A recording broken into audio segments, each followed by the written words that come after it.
Hello जी, नमस्कार।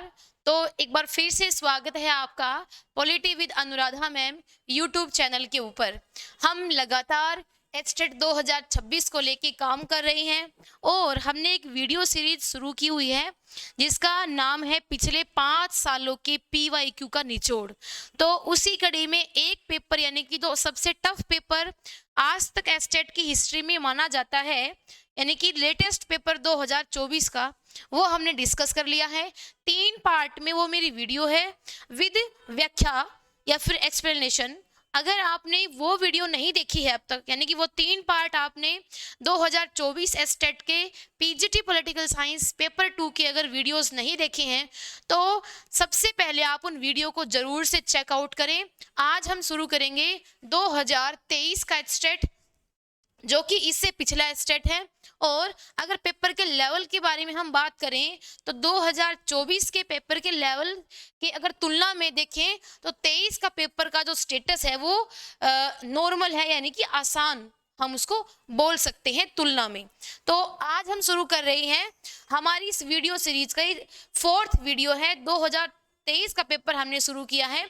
इस paper को भी हम 20-20 क्वेश्चन करके 3 वीडियो पार्ट्स के अंदर इसको पूरा कंप्लीट कर देंगे।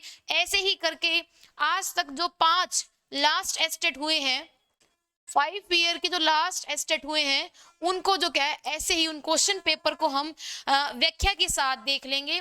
अगर आप ये वीडियोस भी कर जाते हो पीवाईक्यू सॉल्यूशन की, तो भी एक अच्छा खासा क्वेश्चन का बैंक आपका बनके तैयार हो जाएगा।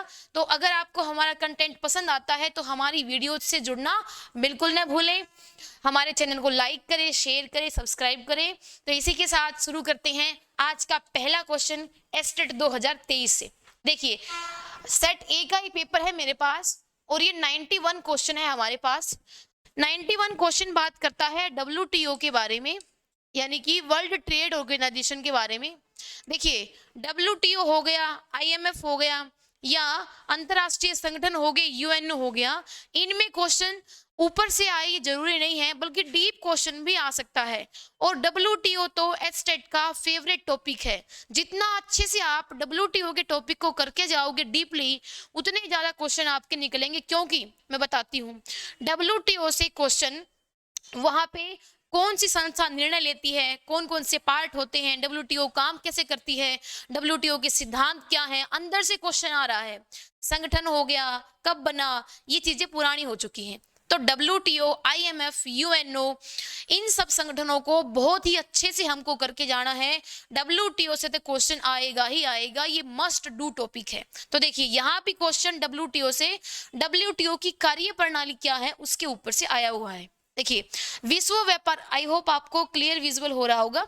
देखिए, विश्व व्यापार संगठन के अंतर्गत व्यापार प्रणाली के कुछ सिद्धांतों के संबंध में गलत, यानी कि वही एस्टेट का फेवरेट पैटर्न, हमको रॉन्ग आंसर की यहाँ पे क्या है पहचान करनी है। तो पहला कथन हम देखते हैं, व्यापार प्रणाली भेदभाव रहित होनी चाहिए। हालांकि सबसे पसंदीदा राष्ट्र के दर्जे के तहत राष्ट्रीय व्यवहार नहीं दिया जाना चाहिए। देखिए, डब्ल्यूटीओ के अंदर एक हमारा कंसेप्ट होता है, उसको हम बोलेंगे मोस्ट फेवर्ड नेशन। ये देखिए, ये रहा यहाँ पे मोस्ट फेवर्ड नेशन MFN। तो इसका मतलब क्या है, डब्ल्यूटीओ क्या करता है, कुछ देशों को मोस्ट फेवर्ड नेशन का दर्जा देता है। ये ऐसे देश होते हैं जहां पे डब्ल्यूटीओ उन देशों के व्यापार को बढ़ाना चाहता है या उनकी आर्थिक सहायता एक टाइप से करना चाहता है। तो ये क्या कह रहा है कि राष्ट्रीय व्यवहार, यानी कि हम देखें तो national treatment should not be guaranteed. ठीक है, राष्ट्रीय व्यवहार नहीं दिया जाना चाहिए। देखिए, इस क्वेश्चन पे, इस ऑप्शन पे थोड़ा सा हम क्वेश्चन मार्क रख लेते हैं, आगे चलते हैं। देखिए, ऑप्शन नंबर 2, व्यापार प्रणाली मुक्त होनी चाहिए, जिसका अर्थ है कि बातचीत के माध्यम से बाधाएं कम हो। बिल्कुल, डब्ल्यूटीओ मानता है कि विश्व के देशों के बीच में जो व्यापार प्रणाली है वो बातचीत आधारित हो। डब्ल्यूटीओ भी एक मंच ही है, एक ऐसा प्लेटफॉर्म है जहां पे दुनिया के देशों के जो व्यापार आधारित मुद्दे हैं या संधि या संगठन है या समझौते हैं, उनको सुलझाने का एक मंच विश्व स्तर पर डब्ल्यूटीओ है। तो ये ऑप्शन तो बिल्कुल सही है। तीसरा ऑप्शन देखते हैं, यह एक पूर्व निमेयता के सिद्धांत पर विश्वास करता है, जिसका अर्थ है कि व्यापार बाधाओं यानी कि टैरिफ और नॉन टैरिफ जो बाधाएं हैं वो मनमाने ढंग से नहीं होनी चाहिए। बिल्कुल, डब्ल्यूटीओ कहता है कि पूरी दुनिया के देशों के अंदर हर एक देश जो डब्ल्यूटीओ के सिद्धांत हैं, जिसके अंदर व्यापार के अंदर क्या हो, ओपननेस हो, बाध्यता नहीं हो, टैरिफ कम से कम हो, वैश्वीकरण के इस दौर में स्मूथली क्या चले, ओपन ट्रेड चले, तो ये कहता है कि कोई भी देश मनमाने ढंग से क्या करे, इन ट्रेड बाधाओं को बढ़ाए नहीं। तो ये बिल्कुल डब्ल्यूटीओ के सिद्धांतों के अनुरूप है। ऑप्शन नंबर 4 देखते हैं हम यहीं पे। ऑप्शन नंबर 4 बात करता है, यह कम विकसित देशों के लिए अधिक लाभकारी होने की वकालत करता है। बिल्कुल सही। उन्हें समायोजन के लिए अधिक समय, अधिक लचीलापन और विशेष अधिकार देता है। देखिए, डब्ल्यूटीओ का मानना है कि जो देश कम विकसित हैं या जो देश क्या है, अंडर डेवलप हैं या भी विकासशील हैं, डेवलप नहीं हुए हैं, उन देशों के विकास को करने के लिए, उन देशों के अंदर व्यापार जब हम करते हैं तो डब्ल्यूटीओ उन देशों को कई सारे रियायतें देता है, कई सारे फायदे देता है और कई सारे क्या देता है, जिसको हम क्या बोलेंगे, सुविधाएं। तो डब्ल्यूटीओ का ये मानना है कि अगर कम विकसित देशों को हम ज्यादा लाभ देंगे तो उनका विकास जल्दी से हो जाएगा, और लचीलापन होना चाहिए व्यापार के नियमों में, उन देशों को अधिक छूट, अधिक समय और अधिक अधिकार मिले। ठीक है, तो ये ऑप्शन बिल्कुल सही है। तो ऑप्शन नंबर 91 का हमारा सही आंसर हो जाएगा ऑप्शन नंबर 1, यानी कि जो मोस्ट फेवर्ड नेशन वाला जो ये कंसेप्ट है, ये यहाँ पे गलत दिया हुआ है। तो ये था हमारे पहले क्वेश्चन 91 का आंसर। तो अब डब्ल्यूटीओ के बारे में फटाक से इंफॉर्मेशन देख लेते हैं। देखिए, डब्ल्यूटीओ की स्थापना हुई थी 1995 के अंदर। डब्ल्यूटीओ नाम का संगठन अस्तित्व में आया था, लेकिन डब्ल्यूटीओ से पहले भी एक संगठन था जिसका नाम था GATT, general agreement trade and tariff. तो गेट जो है वो गेट को रिप्लेस करके एक नया संगठन बना 1995 के अंदर, क्या, डब्ल्यूटीओ। और भारत डब्ल्यूटीओ का शुरुआती सदस्य है। हालांकि चीन जो है वो डब्ल्यूटीओ का शुरुआती मेंबर नहीं है, बल्कि चीन ने लगभग 2000 के अंदर क्या है, डब्ल्यूटीओ की सदस्यता को ग्रहण किया है। डब्ल्यूटीओ के अंदर जो उनके मंत्री स्तरीय सम्मेलन होते हैं वो डिसीजन लेने वाली क्या, सबसे ज्यादा प्रभावशाली संस्था है। और डब्ल्यूटीओ का मुख्यालय हमारा कहाँ है, जेनेवा, स्विट्जरलैंड के अंदर। ठीक है, इतना डब्ल्यूटीओ से हमने देख लिया है। अब हम चलते हैं हमारे नेक्स्ट क्वेश्चन के ऊपर। देखिए, question number 92। Question number 92 again IR से एक क्वेश्चन है और ये फैक्चुअल क्वेश्चन है। बिल्कुल, अगर आपने सारे संगठन देखे हैं, देखिए संगठन तो मोटा मोटी 8-10 ही हैं, अगर उनको भी आप थोड़ा सा अच्छे से इत्मीनान से कर लोगे तो क्वेश्चन आपका निकलेगा ही निकलेगा। 8-10 संगठन भी अगर आप करके जाओगे तो 8-10 क्वेश्चन भी अगर आप करके जाओगे तो आपका क्वेश्चन संगठन से तो बिल्कुल नहीं छूटेगा, क्योंकि किसी का स्थापना वर्ष पूछ लेते हैं, किसी को क्रम में पूछ लेते हैं पहले कौन आया। अगर इसी क्वेश्चन को टिपिकल बनाना होता तो इनको एग्जामिनर हमको क्रम में लगाने के लिए बोल देता। ठीक है, और मुख्यालय कहाँ है, क्या काम करता है, कब स्थापना हुई, कौन सा देश सदस्य है, बस ये 3-4 टाइप के क्वेश्चन है, संगठनों से आते हैं हर बार। अगर इस टाइप से अगर आप पेपर की तैयारी करोगे तो संगठन वाला क्वेश्चन भी आपका बिल्कुल क्रैक होगा। देखिए, ये है कि बस फैक्चुअल क्वेश्चन है कि कौन सा अंतरराष्ट्रीय संगठन ऐसा है जिसका संस्थापक सदस्य भारत नहीं है। तो देखिए, इस क्वेश्चन का सीधा सा हमारा आंसर हो जाएगा ऑप्शन नंबर 4, यानी कि जो अंतरराष्ट्रीय ऊर्जा एजेंसी है, अंतरराष्ट्रीय अक्षय ऊर्जा एजेंसी है, इसका भारत संस्थापक सदस्य नहीं है। ठीक है, सबसे पहले इसी ऑप्शन के बारे में बात करेंगे, फिर हम साथ में इन तीनों ऑप्शन को भी डिस्कस करेंगे। देखिए, अंतरराष्ट्रीय अक्षय ऊर्जा जो एजेंसी है, इसकी स्थापना हुई थी बोन, जर्मनी के अंदर। बोन जर्मनी के अंदर अंतरराष्ट्रीय ऊर्जा एजेंसी, जो ये अक्षय ऊर्जा एजेंसी है, इसकी स्थापना हुई थी 2009 के अंदर। और जो रिन्यूएबल एनर्जी है, मतलब ऐसी ऊर्जा जिसका क्षय नहीं होता, जैसे सूर्य ऊर्जा, जैसे पवन ऊर्जा, जैसे जल ऊर्जा, तो जो नवीनीकरणीय ऊर्जा है उसके संवर्धन के लिए, उसके भविष्य की संभावनाओं को तराशने के लिए एक संगठन बना था जर्मनी के शहर बोन में 2009 में। उसका नाम है अंतरराष्ट्रीय अक्षय ऊर्जा एजेंसी। तो ये है ऑप्शन 2009, बोन और जर्मनी। आई होप कि आप कॉपी पेन लेके बैठे होंगे और नोट्स बना रहे होंगे साथ ही साथ, क्योंकि इस वीडियो में ना सिर्फ मैं राइट आंसर का टिक करके आगे बढ़ जाऊंगी, बल्कि हर एक ऑप्शन को हम इत्मीनान से देखेंगे भी। ठीक है। हाँ, तो इसका हो जाएगा आंसर सही ऑप्शन नंबर 4। तो भारत इसका संस्थापक सदस्य नहीं है। ठीक है। हाँ, तो आपके लिए क्वेश्चन ये है कि भारत की जो अंतरराष्ट्रीय ऊर्जा एजेंसी IAEA, ठीक है, जो फ्रांस और भारत के सहयोग से पीएम नरेंद्र मोदी के नेतृत्व में बनी, उसका मुख्यालय भारत में कहाँ है, ये आपको कमेंट बॉक्स में आंसर देना है आज इस वीडियो के नीचे। तो देखिए G15 या G15, ADB और जो आपका न्यू डेवलपमेंट बैंक, इनके बारे में बात करते हैं 2 मिनट। देखिए G50 एक ऐसा संगठन है जो दक्षिण दक्षिण सहयोग यानी कि साउथ साउथ कोऑपरेशन, दक्षिण दक्षिण सहयोग की स्थापना करने के लिए बना था आपका। यानी कि जो आपके विकासशील देश हैं, जिसको हम बोलेंगे साउथ साउथ कोऑपरेशन, उन देशों के बीच में आपसी व्यापार संबंध अच्छे हों, है ना, और ये देश आपस में मिलके एक दूसरे के सहयोग से अपना विकास कर सके, वो एक मंच प्रदान करता है G15। ठीक है। इसी के साथ बात करेंगे हमारी ADB की, एशियन डेवलपमेंट बैंक की। देखिए जो हमारा ADB है, एशियन डेवलपमेंट बैंक है, उसकी स्थापना हुई थी हमारी 1966 के अंदर। ठीक है। ADB न्यू डेवलपमेंट बैंक, और जो हमारा एशियन डेवलपमेंट बैंक है जो हमारा, वो इसकी स्थापना हुई थी 1966 के अंदर। लेकिन जो हमारा न्यू डेवलपमेंट बैंक है, NDB है, NDB बच्चों, NDB ब्रिक्स देशों का क्या है, बैंक है। ब्रिक्स संगठन के बारे में हमने सुना ही होगा, भारत, रशिया, आपका चाइना, आपका साउथ अफ्रीका, ये देश ब्रिक्स का हिस्सा है।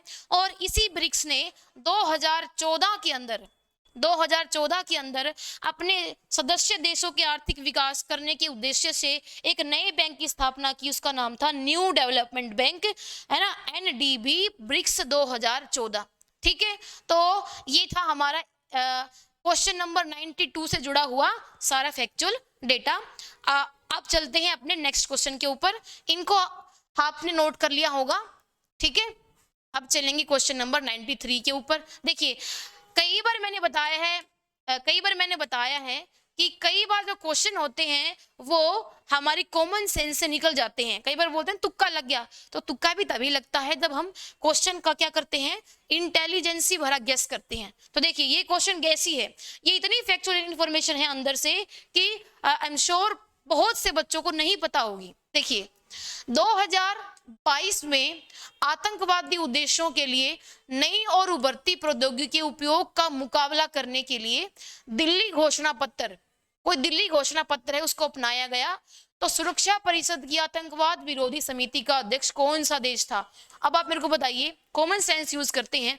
देखिए मेरे को नहीं पता कि दिल्ली घोषणा क्या थी, ठीक है, लेकिन मुझे ये पता है कि भारत के अंदर आतंकवादी गतिविधियों को लेके प्रेजेंट सरकार बड़ा काम कर रही है और 2022 का एक क्वेश्चन है। तो दिल्ली के अंदर अगर कोई घोषणा होती है तो जाहिर सी बात है सम्मेलन दिल्ली में हुआ होगा, तभी तो उसको दिल्ली घोषणा पत्र बोलते हैं। तो ऑप्शन में मेरे पास क्या है, इस क्वेश्चन के ऑप्शन में मेरे पास ऑप्शन है भारत। तो मैं क्या करूंगी, मेरे को पता है दिल्ली घोषणा क्या है, दिल्ली में है, और अध्यक्षता कौन कर सकता है, भारत। तो ऑप्शन नंबर 3। अगर आप जानते भी नहीं हो इस क्वेश्चन के बारे में, ये कंसेप्ट आपको पता भी नहीं है, तो भी आप यहाँ पे क्या एक स्मार्ट गेस कर सकते हैं भी भारत ही हो सकता है दिल्ली घोषणा पत्र का जो सम्मेलन का अध्यक्ष। देखिए अभी बात करते हैं थोड़ा सा इस क्वेश्चन के कंसेप्ट के बारे में। राइट आंसर इसका हो जाएगा भारत, ऑप्शन नंबर 3।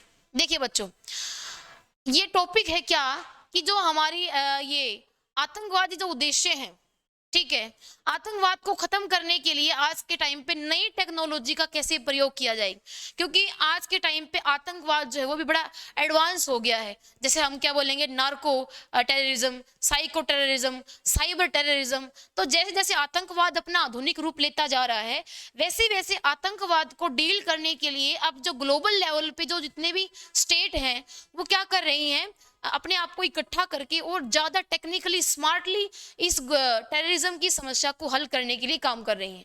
आपके सिलेबस के अंदर एक वर्ड लिखा है टेररिज्म, चुनौतियां, लोकतंत्र के लिए चुनौतियां, नीचे नीचे लिखा है टेररिज्म, जेंडर इशू। तो उस टेररिज्म वाले टॉपिक से क्वेश्चन हमारा सीधा उठ के आया हुआ है।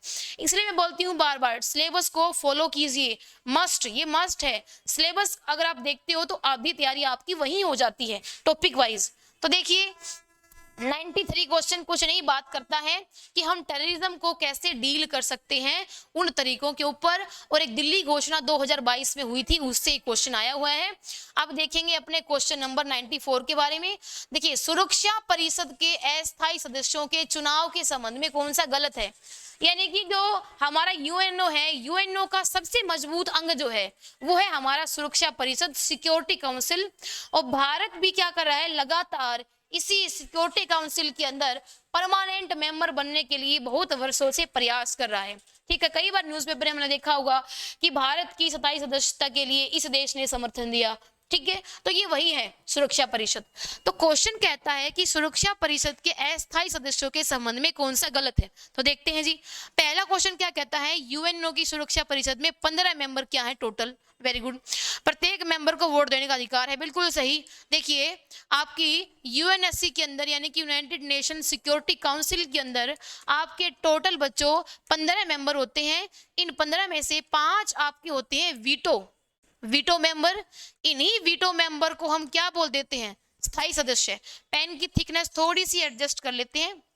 देखिए, 15 सदस्य होते हैं और उन 15 सदस्यों में से 5 आपके होते हैं परमानेंट मेंबर यानी कि स्थायी सदस्य, और 10 आपके होते हैं नॉन परमानेंट मेंबर यानी कि अस्थायी सदस्य।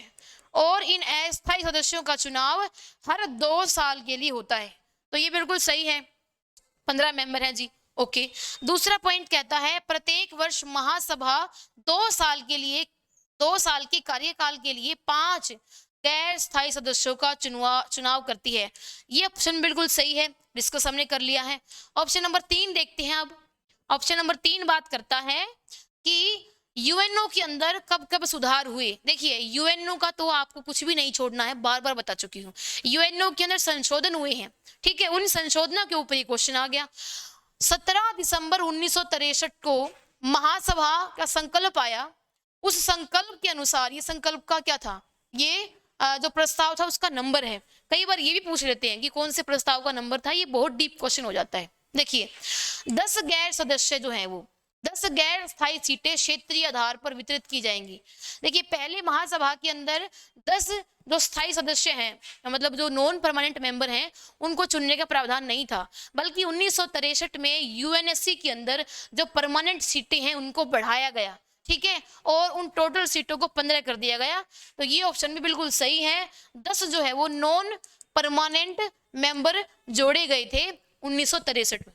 ठीक है, नेक्स्ट हम ऑप्शन की बात करते हैं। देखिए, अफ्रीका और एशियाई राज्यों के लिए क्षेत्रीय सीटें क्या हैं, 4, पूर्वी यूरोपीय राज्यों के लिए 1, लैटिन अमेरिका के लिए 2 और यूरोपीय पश्चिमी देशों के लिए 3 सीटें। देखिए, ये ऑप्शन गलत है, क्योंकि जो 1963 के अंदर बच्चों जो permanent member 10, non permanent member 10 जोड़े गए थे, उन 10 के 10 सीटों को क्या है, बांट दिया गया था कोटे के अनुसार। ठीक है, अफ्रीकी महाद्वीप से और एशिया महाद्वीप से इतने, कैरेबियाई से इतने, लैटिन अमेरिका से इतने। तो जो सीटों का क्रम है 10 सीटों का, उसमें ये ऑप्शन नंबर 4 गलत है। सीटों का क्रम यहाँ पे गलत दिया हुआ है, कोटा गलत दिया हुआ है।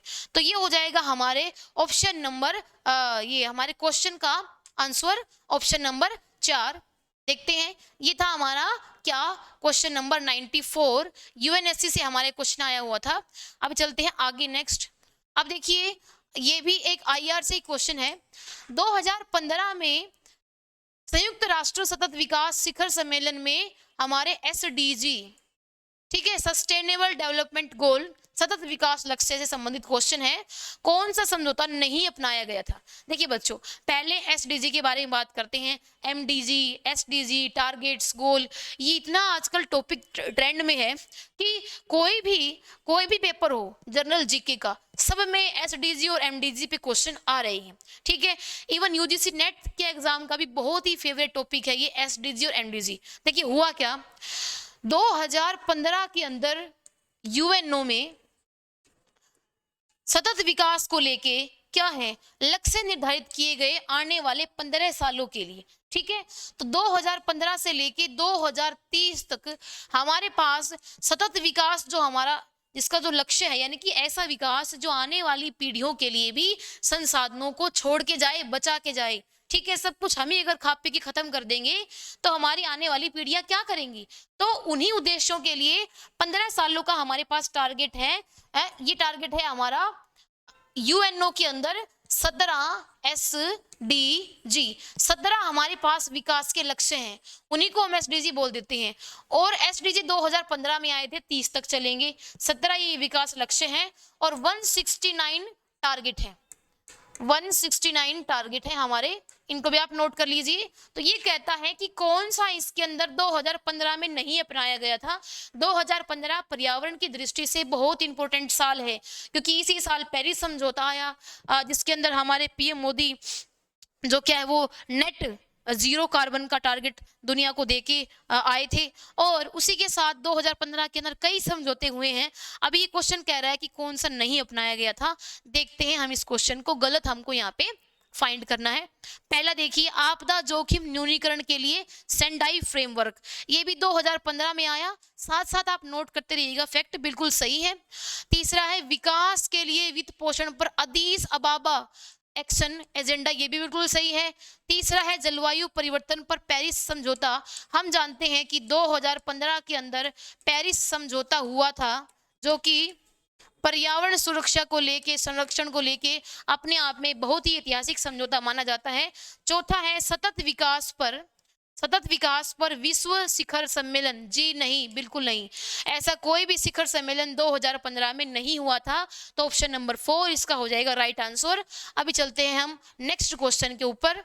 देखिए नेक्स्ट क्वेश्चन हमारा बात करता है नीति आयोग के बारे में। यहाँ से क्वेश्चन हमारे शुरू हो गई है आईजीपी की। ठीक, देखिए नीति आयोग की शासकीय परिषद के संबंध में कौन सा कथन गलत है। गलत कथन हमको इसमें फाइंड करना है। देखिए हम जानते हैं कि नीति आयोग भारत का एक सलाहकारी आयोग है। सलाहकारी हमारी संस्था है और ये भारत सरकार के लिए थिंक टैंक का काम करती है। थिंक टैंक का काम, just a second, NITI Aayog के लिए संस्था क्या करती है, थिंक टैंक का काम। मतलब जो क्या है वो योजनाएं जो बनेंगी उनके लिए सलाह दी जाएगी। अब नीति आयोग जो है वो टॉप टू डाउन अप्रोच पे काम करता है, टॉप टू डाउन, जबकि जो हमारा योजना आयोग था बच्चों, वो क्या है वो अप टू डाउन अप्रोच पे काम करता था। और ये काम करता है टॉप टू डाउन अप्रोच के ऊपर। 2015 के अंदर योजना आयोग के स्थान पर एक नया संगठन बीजेपी गवर्नमेंट लेके आई थी, जिसका नाम था योजना आयोग। और योजना आयोग आज के टाइम पे भारत सरकार का बहुत ही महत्वपूर्ण सलाहकारी आयोग है। इसके अध्यक्ष जो होते हैं वो पीएम होते हैं, प्रधानमंत्री होते हैं और उपाध्यक्ष होते हैं सचिव स्तर के अधिकारी। आप एक क्वेश्चन बताओगे इस वीडियो के अंदर कि इस टाइम पे नीति आयोग का उपाध्यक्ष और सीईओ कौन है। ठीक है, तो अब क्वेश्चन देखते हैं क्या कहता है। क्वेश्चन हम कहता है कि नीति आयोग की शासकीय परिषद में प्रधानमंत्री की अध्यक्षता, बिल्कुल सही, प्रधानमंत्री करता है नीति आयोग की अध्यक्षता, अभी बताया है। सभी राज्यों एवं विधानसभाओं वाले यूटी यानी कि केंद्र शासित प्रदेशों के मुख्यमंत्री और उपराज्यपाल शामिल होते हैं, बिल्कुल सही है। नेक्स्ट हम देखते हैं इसी का ऑप्शन, पीएम और उपराज्यपाल जो हैं वो शामिल होते हैं बैठकों के अंदर, और सारे राज्यों के मुख्यमंत्री जब भी नीति आयोग की बैठक होती है तब। दूसरा ऑप्शन बात करता है अब तक शासकीय परिषद की 6 बैठकें हो चुकी हैं और नवीनतम बैठक 2021 को आयोजित की गई थी। देखते हैं इस ऑप्शन को देखते हैं तब तक। तीसरा ऑप्शन पढ़ते हैं, शासकीय परिषद प्रमुख निकाय है जिसे राज्यों की सक्रिय भागीदारी के साथ साथ राष्ट्रीय प्राथमिकताओं और रणनीतियों की साझा दृष्टि विकास करने का काम सौंपा गया था। इसको भी देखते हैं। नीति आयोग के बारे में सारा का सारा हमारे पास फैक्चुअल डेटा है। देखिए चौथा हमारे पास क्या है, कैबिनेट सचिव द्वारा 2021 के अंदर क्या किया गया था, कैबिनेट सचिवालय का 2021 में पुनर्गठन किया गया था। तो चारों ऑप्शन हमने देख लिए। शुरुआत में तो देखने में हमको लगता है, शुरुआत से अगर देखें तो हमको लगता है कि सारे ऑप्शन सही हैं, बट नहीं, इस क्वेश्चन में क्या है, झोल है अंदर से, उसको हम पकड़ने की कोशिश करते हैं। देखिए सारे ऑप्शन अगर हम देखें तो एक झलक में हमको सब कुछ सही लगता है कि सारे ऑप्शन सही हैं, बट थोड़ा सा हम ध्यान से देखें तो इस क्वेश्चन का राइट आंसर हो जाएगा ऑप्शन नंबर 2, क्योंकि तो शासकीय परिषद की 6 बैठकें हो चुकी हैं और नवीनतम बैठक 2021 को होगी। ये डेटा फैक्चुअल डेटा है और ये गलत है, गलत है, तो इसका आंसर हो जाएगा ऑप्शन नंबर 2। तो नेक्स्ट चलते हैं, ये क्वेश्चन फैक्चुअल क्वेश्चन है। अगर आपने नीति आयोग को थोड़ा सा ध्यान से पढ़ा है तो आप एग्जाम में निकाल लोगे, वरना आपको सारे ऑप्शन सही लगेंगे। कंफ्यूजिंग इस क्वेश्चन को हम कह सकते हैं। क्वेश्चन नंबर 97 की बात करेंगे। अगेन ये क्वेश्चन हमारा IR से है और ये इंपॉर्टेंट बुक से क्वेश्चन आया हुआ है। यहाँ पे क्वेश्चन बात करता है गलत युग्म छाटिए, मतलब कि हमको जो रॉन्ग पेयर है वो देखना है। देखिए, डेविड हेल्ड वैश्विक परिवर्तन, मैंने पिछली वीडियो में बताया था कि डेविड हेल्ड जो है वो IR के अंदर एक बहुत ही महत्वपूर्ण थिंकर रहे हैं। और ये डेविड हेल्ड जो है बच्चों क्या है, वो आपके लोकतंत्र के अंदर जो वैश्विक लोकतंत्र है, यानी कि जो कॉस्मोपॉलिटन डेमोक्रेसी है, उसकी बात करते हैं। आगे है हमारा ऑलवेज द मिथ, ये देखते हैं इंग्लिश के अंदर, the myth of the powerless state, बिल्कुल सही है ये बुक। तीसरी है विलियम्स की फेल्ड इमेजिनेशन, असफलता क्या है, new world order of the 20th century, IR से जुड़ी हुई सारी बुक हैं। चौथा है हमारे पास Robert Cox, the anarchical society, the study of order in world politics. देखिए, आंसर नंबर 97 का आंसर हो जाएगा, 97 का हमारा आंसर हो जाएगा ऑप्शन नंबर 4। जी हाँ, ये बुक जो है वो रॉबर्ट कॉक्स की नहीं है, ये गलत मिलान है। ऐसे क्वेश्चन को देख के ही आगे बढ़ जाना होता है, एग्जाम हॉल के अंदर पैनिक नहीं लेना होता अगर आपको क्वेश्चन नहीं आता है तो, ठीक है। बाकी जो हमारे पास क्वेश्चन बच गए उन पे हमें काम करना होता है। तो आगे देखिए क्वेश्चन नंबर 98, प्रभुसत्ता के बहुलवादी सिद्धांत के बारे में क्वेश्चन है। देखिए, प्रभुसत्ता के 2 सिद्धांत हैं, एक को हम बोलेंगे एकलवादी सिद्धांत और दूसरे को हम बोलेंगे बच्चों बहुलवादी सिद्धांत। बहुलवादी सिद्धांत, एकलवादी सिद्धांत का जो प्रवर्तक है वो है जॉन ऑस्टिन, और जब बहुलवादी है, बहुलवादियों के अंदर बहुत सारे विचारक हैं, जैसे हमारे लास्की हो गए, ये बहुलवाद के बारे में काफी बात करते हैं। एकलवादी मानते हैं कि राज्य के अंदर सिर्फ एक ही सोवरन पावर होनी चाहिए, राज्य सबसे बड़ा है, राज्य से ऊपर कोई भी नहीं है, ठीक है, और राज्य के हाथ में संपूर्ण शक्ति है। ये एकलवादी मानते हैं कि प्रभु जो है, स्वामी जो है, वो सोवरन जो है वो एक ही होगा, वो है स्टेट, सब कुछ स्टेट के अंदर है, स्टेट से बाहर कुछ भी नहीं है। दूसरी थ्योरी कुछ टाइम बाद निकल के आई एकलवादी के क्या है रिएक्शन में, प्रतिक्रिया स्वरूप, और उसने कहा कि नहीं, बिल्कुल नहीं, आज टाइम बदल चुका है, आज राज्य ही इकलौता संप्रभु नहीं है, बल्कि राज्य के साथ साथ और भी कई सारे सामाजिक संगठन एग्जिस्ट करते हैं, और राज्य क्या है, सिर्फ उन सारे संगठनों में सबसे बड़ा संगठन है। बहुलवादी मानते हैं कि सिर्फ एक ही संप्रभु नहीं हो सकता, बल्कि जो संप्रभुता है वो बटी हुई होती है, विभाजित होती है, ठीक है। तो ये संप्रभुता की प्लूरलिस्टिक थ्योरी है। तो इसके 98 नंबर क्वेश्चन के अंदर बात की गई है प्लूरलिस्टिक थ्योरी के बारे में। देखिए, बहुलवादी में कौन सा कथन गलत है? पहला कथन है हमारा लिंडसे और ग्रीक आधुनिक समय में बहुलवाद के जनक है। जी बिल्कुल नहीं, मैंने बताया लिंडसे और जो ग्रीक है ये बहुलवाद के जनक बिल्कुल नहीं है। तो क्वेश्चन हमारा यहीं से निकल गया, ऑप्शन नंबर 1 हमारा गलत हो गया।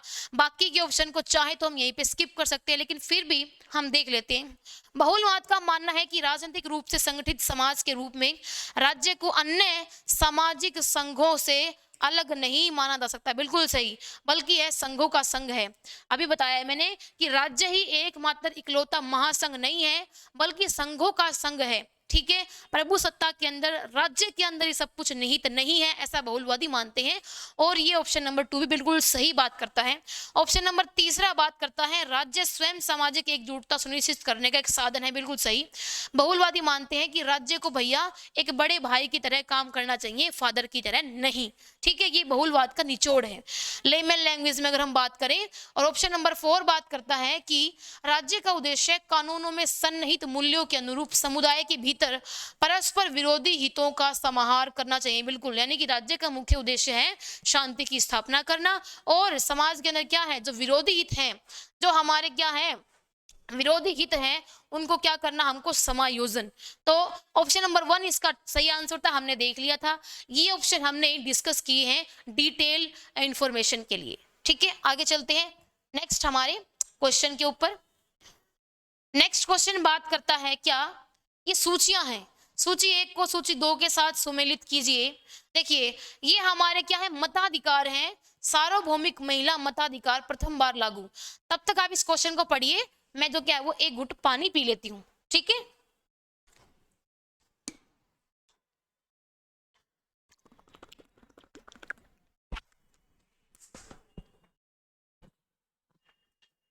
देखिए बच्चों, क्वेश्चन नंबर जो हमारा क्या चला हुआ है, देखिए क्वेश्चन नंबर हमारा है 99, और क्वेश्चन नंबर 99 बात करता है कि दुनिया के अंदर महिलाओं को मताधिकार कब कब दिए गए हैं। देखिए, एक आपका फेमिनिज्म थ्योरी है, पॉलिटिकल थ्योरी के अंदर कंसेप्ट है, वहां से क्वेश्चन सीधा उठ के आया हुआ है।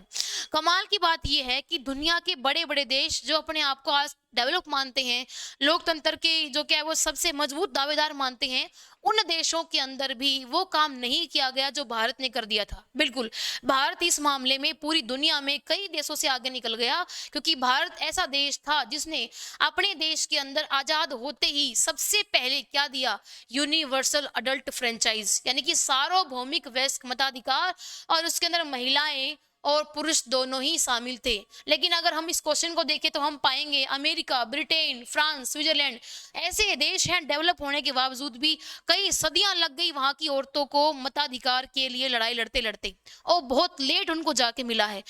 आश्चर्य तो तब हुआ जब स्विट्जरलैंड जैसा देश 1971 में जाके महिलाओं को मताधिकार दे रहा है। देखिए, ये क्वेश्चन बात करता है कि महिलाओं को मताधिकार कब मिले। देखिए, हम जानते हैं कि स्विट्जरलैंड ने क्या दिया, 1971 के अंदर महिलाओं को मताधिकार। अभी मैंने बताया, तो एलिमिनेशन लगाएंगे, बी का आंसर हो जाएगा एक।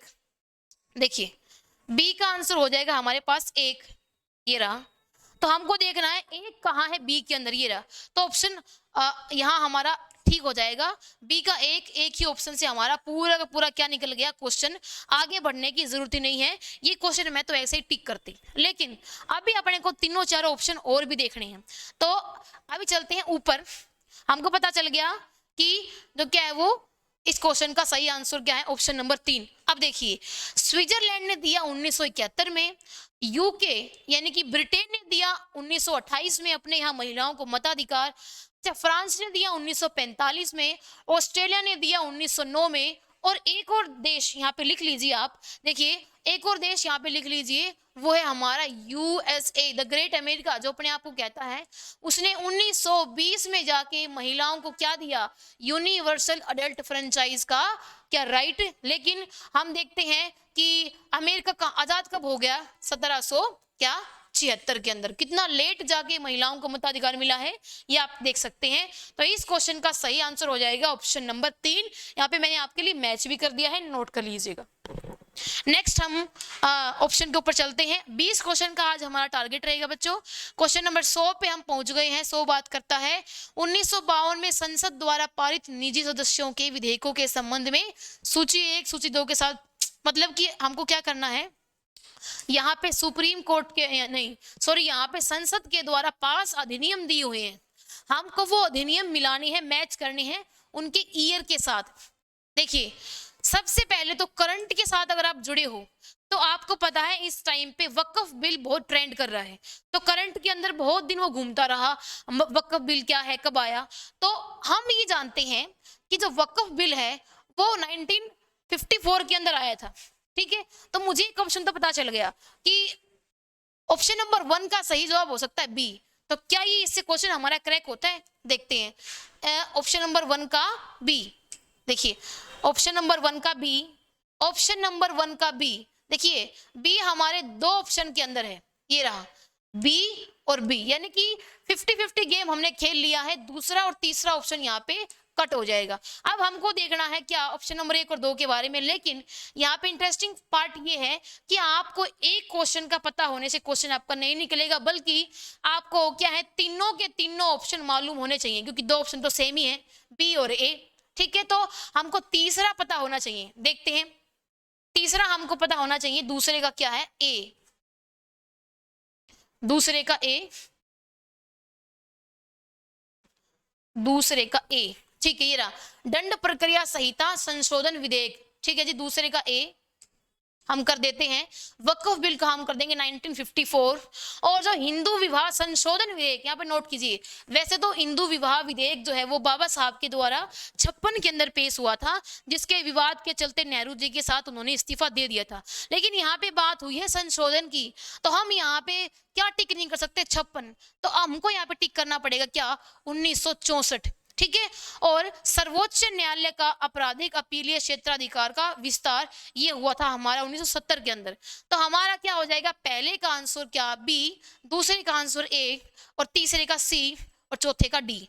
तो आइए अब देखते हैं क्या हो जाएगा इस क्वेश्चन का सही जवाब। ऑप्शन नंबर 4 हो जाएगा हमारा इस क्वेश्चन का सही जवाब, ठीक है। नेक्स्ट चलते हैं हम, ऑप्शन नंबर 4 सही जवाब हो जाएगा 100 नंबर क्वेश्चन का।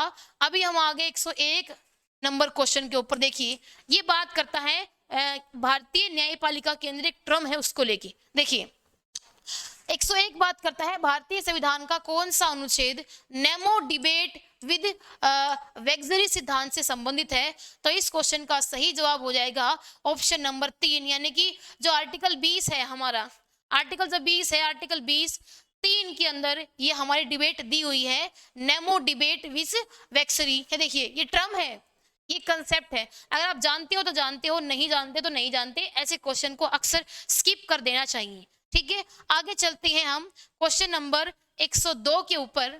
क्वेश्चन नंबर 102 के ऊपर ये क्या है, ये कंसेप्ट क्या है, इसके ऊपर मैं अलग से एक शॉर्ट वीडियो बना के डालूंगी विद डिटेल, और साथ में एक दो और कंसेप्ट डील करेंगे ऐसे ही न्यायपालिका के जो टॉपिक है उनको लेके। तो क्वेश्चन नंबर 102 बात करता है संविधानवाद से संबंधित कथन पर विचार कीजिए। देखिए संविधानवाद का मतलब ये है कि जिस देश के अंदर जिन मूल्यों को ध्यान में रखते हुए संविधान बनाया गया था, वास्तव में उन मूल्यों को जमीनी स्तर पर लागू भी किया जाए।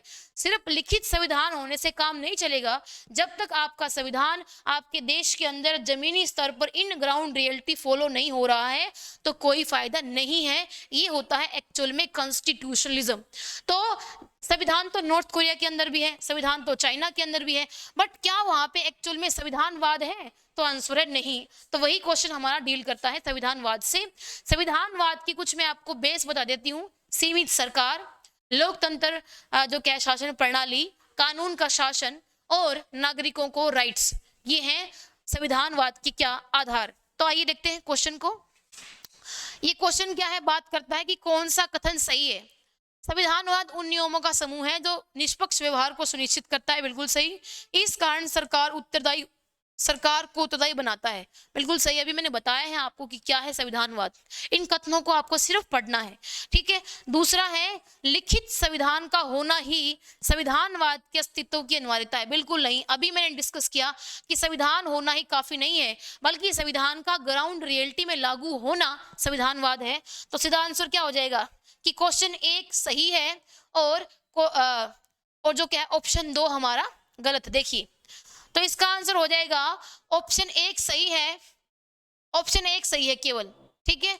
तो ऑप्शन केवल 1 सही है, इसका आंसर हो जाएगा, और दूसरा हमारा सही नहीं है। ये तो कहेंगे दोनों सही हैं और दोनों सही नहीं है, तो हमारा ऑप्शन नंबर 1 ही सही आंसर हो जाएगा, ठीक है। हाँ अब आगे चलते हैं, हम आगे चलते हैं 103। देखिए राष्ट्रीय एकता परिषद के बारे में क्वेश्चन बात करता है, और इस क्वेश्चन का सही जवाब हो जाएगा ऑप्शन नंबर 3। अब तक जो है राष्ट्रीय एकता परिषद की 16 बैठकें हो चुकी हैं। और राष्ट्रीय एकता परिषद क्या है, देखिए भारत के अंदर एक होता है सहकारी संघवाद का विचार, मतलब केंद्र और राज्य क्या करे, आपस में मिलके संघवाद को क्या करे, चलाएं। केंद्र क्या ना बने, राज्यों के लिए क्या ना बने, फादर की तरह बिहेव ना करे, बल्कि बिग ब्रदर की तरह बिहेव करे, यानी कि ऐसा संघवाद जिसके अंदर राज्यों को साथ लेके केंद्र आगे बढ़ता है और देश का विकास होता है। तो उसके लिए भारत के संविधान में कई सारे प्रावधान दिए गए हैं, उन्हीं में से एक हमारा राष्ट्रीय एकता परिषद भी है। जैसे हमारा आपका आर्टिकल 262 के अंदर क्या है और 263 के अंदर हमारे पास क्षेत्रीय एकता परिषदें हैं, हमारे पास राष्ट्रीय एकता परिषद है, और हमारे पास जो क्या है वो 1983 में सरकारी आयोग ने कमीशन दी थी, एक संस्था का नाम दिया था कि वो संस्था अगर अच्छे से काम करती है तो राज्यों में संघवाद बड़ी अच्छी तरीके से फलेगा फूलेगा। उस संस्था का नाम क्या था, आर्टिकल मैंने बता दिया है, आपको कॉमेंट बॉक्स में आज नीचे लिखना है, ठीक है, तो राष्ट्रीय एकता परिषद भी वही है और इसकी अब तक 16 बैठ के हो चुकी हैं। अगेन ये फैक्चुअल क्वेश्चन है, ठीक है, इससे हम इतना ही देखेंगे। अब चलते हैं हम क्वेश्चन नंबर 104 के ऊपर। क्वेश्चन नंबर 104 के ऊपर चलते हैं। 104 कहता है कि किस मामले के अंदर सर्वोच्च न्यायालय ने पर्यावरणीय क्षरण के कारणों का अनुमान लगाने, रोकने और प्रतिषेध करने के लिए एहतियाती सिद्धांत, यानी कि इसको हम क्या बोलेंगे, एहतियाती सिद्धांत लागू किया था। तो क्वेश्चन नंबर जो आपका 104 है ये बहुत ही ऐतिहासिक मामले की तरफ जिक्र करता है। इसका आंसर हो जाएगा हमारा, इसका आंसर हो जाएगा ऑप्शन नंबर 4, ठीक है, ऑप्शन नंबर 4 MC मेहता बनाम राज्य केस 1997। देखिए MC मेहता जो केस था ये आपका एक PIL थी, जनहित याचिका थी। MC मेहता नाम के व्यक्ति ने सुप्रीम कोर्ट के अंदर एक PIL डाली और उस PIL के अंदर कहा कि जो क्या है वो राज्य की जो सरकार है वो गंगा नदी के प्रदूषण को रोकने में पूरी तरीके से विफल रही है और बढ़ते प्रदूषण के कारण भारत का जो पर्यावरणीय संरक्षण है, जो पर्यावरणीय ढांचा है वो लगातार बिगड़ रहा है, नदी प्रदूषित हो रही है और आसपास जो भी इस नदी के किनारे बड़ी बड़ी इमारतें हैं जैसे लाइक हमारा ताजमहल हो गया या और वो क्या है धीरे धीरे डैमेज हो रही हैं। तो सुप्रीम कोर्ट ने इस मामले के ऊपर बड़ा ही ऐतिहासिक निर्णय दिया और इसलिए MC मेहता जो वाद है ये बहुत ही महत्वपूर्ण केस है और इसी केस के तहत राज्य ने फिर गंगा नदी की सफाई और ये भी कहा कि भारत के अंदर हर एक कोर्स के अंदर, एजुकेशन के अंदर हर लेवल पे पर्यावरणीय शिक्षा को जोड़ दिया जाए। जी हाँ, MC मेहता जो केस था, आप आज जो इंडिया के अंदर इन्वायरमेंट के एजुकेशन देख रहे हो ये MC मेहता केस उसी के अंदर सुप्रीम कोर्ट के आदेश का परिणाम है। तो इसका आंसर हो जाएगा 4। बड़ा जरूरी केस है, सारे केस ही बहुत फेमस हैं, बट हम आगे चलते हैं हमारे नेक्स्ट जो क्या है वो टॉपिक के ऊपर, सॉरी क्वेश्चन के ऊपर। क्वेश्चन नंबर 105, क्वेश्चन नंबर 105 बात करता है बच्चों, किसने, ये टर्म है आपका, ये WPTC क्वेश्चन है थिंकर से, ठीक है, सार्वभौमिक अहमवाद और सार्वभौमिक परोपकारिता। देखिए देखेंगे किसने जो क्या है वो यूनिवर्सल इगोइज्म और यूनिवर्सल है ना अल्ट्रलिज्म का कॉन्सेप्ट दिया। तो सीधी सी बात है ये बहुत फेमस है, जो हमारे हीगल थे, हीगल महोदय ने ये 2 इंपॉर्टेंट कंसेप्ट दिए थे। हीगल महोदय ने 2 इंपॉर्टेंट कंसेप्ट दिए थे और हीगल का कहना है कि सिविल सोसाइटी के अंदर ये 2 कंसेप्ट पाए जाते हैं। तो इसका आंसर हो जाएगा हीगल, और हीगल के इन 2 टॉपिक्स के ऊपर ये क्या था एक अलग से मैं शॉर्ट वीडियो बना के डाल दूंगी। तो आगे चलते हैं नेक्स्ट हमारे क्वेश्चन के ऊपर। कार्ल मार्क्स की बुक जरूर आएंगी, एंटोनियो ग्राम्सी, हर्बर्ट मार्क्यूजे, इनको हमको कर लेना है। हर्बर्ट मार्क्यूजे क्या है, आपके क्रिटिकल जो थ्योरी है उससे जुड़े हुए काफी महत्वपूर्ण हमारे विचारक हैं। नेक्स्ट क्वेश्चन पे चलते हैं हम, क्वेश्चन नंबर 106 पे। क्वेश्चन नंबर 106 बात करता है संयुक्त राष्ट्र के किस अनुच्छेद के तहत सुरक्षा परिषद क्या कर सकती है, प्रतिबंध लगा सकती है। तो देखिए हाँ जी करती हूँ, अनुच्छेद 106 बात करता है हमारे क्या जो हमारी UNSC है, तो सिक्योरिटी काउंसिल है, सुरक्षा परिषद है, वो राज्यों के ऊपर UNO की बात ना मानने पर कार्रवाई कर सकती है। तो इस क्वेश्चन का सही जवाब हो जाएगा ऑप्शन नंबर 2 आर्टिकल 41। देखिएगा एक्सप्लेनेशन, UNSC के अंदर बच्चों हमारे पास टोटल 3 आर्टिकल हैं जो प्रतिबंधों की बात करते हैं सदस्य देशों के ऊपर बात नहीं मानने पर।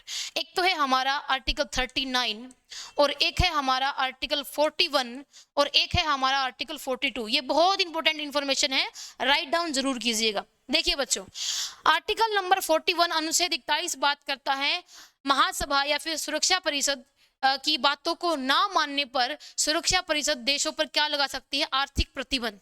तो आर्थिक प्रतिबंधों समेत अन्य प्रतिबंधों की बात करता है अनुच्छेद 41 और अनुच्छेद 42। अगर इन दोनों आर्टिकल से बात नहीं बन रही है तो आर्टिकल 42 सीधा सीधा जो हमारा सैनिक कार्रवाई की बात करता है, बहुत इंपॉर्टेंट है। UNO के अंदर UNO के जो संविधान का चार्टर का आर्टिकल 42 है वो सदस्य देशों के ऊपर क्या है, सैनिक कार्रवाई की बात करता है। ठीक है, चलिए आगे बात करेंगे क्वेश्चन नंबर 107 के बारे में। सार्क से जुड़ा हुआ एक क्वेश्चन है हमारा। देखिए सार्क, आसियान और आपका ब्रिक्स और इनसे क्वेश्चन आता ही आता है, मैंने बता दिया है। सार्क से संबंधित गलत कथन को पहचानो। बिल्कुल सही, 1985 के अंदर सार्क की स्थापना हुई थी। बांग्लादेश के प्रधानमंत्री थे जियाउर रहमान, ठीक है, वो उन्होंने ढाका में इसकी स्थापना की थी और सार्क का मुख्यालय काठमांडू नेपाल में है। लेकिन ये संगठन असफल हो गया, ज्यादा कुछ कर नहीं पाया। भारत और पाकिस्तान के बीच के द्विपक्षीय संबंधों की भेंट चढ़ गया ये पूरा का पूरा संगठन। तो दूसरा क्वेश्चन है कि आपका अफगानिस्तान को 2007 में 8वां सदस्य बनाया गया। बिल्कुल सही है। देखिए, सार्क के अंदर जो एक नया सदस्य ऐड हुआ वो था अफगानिस्तान। 2000 हमारा क्या है वो 7 के अंदर। बिल्कुल सही।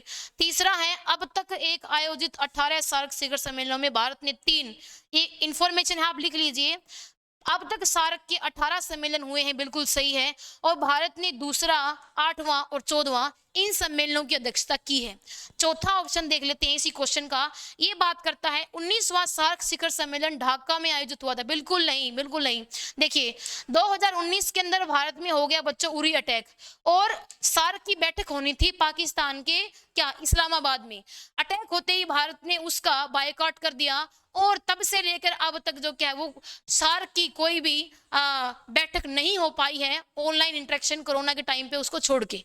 ठीक है, तो बिल्कुल सही। ये गलत क्वेश्चन क्या है कि ढाका में नहीं, वो इस्लामाबाद में पाकिस्तान के प्रायोजित थी। ठीक है, लेकिन वो हो नहीं सकी उरी अटैक के कारण। ठीक है, आइए चलते हैं नेक्स्ट क्वेश्चन की हम बात करते हैं। क्वेश्चन नंबर हमारा क्या, क्वेश्चन नंबर आज का लास्ट क्वेश्चन नंबर 108।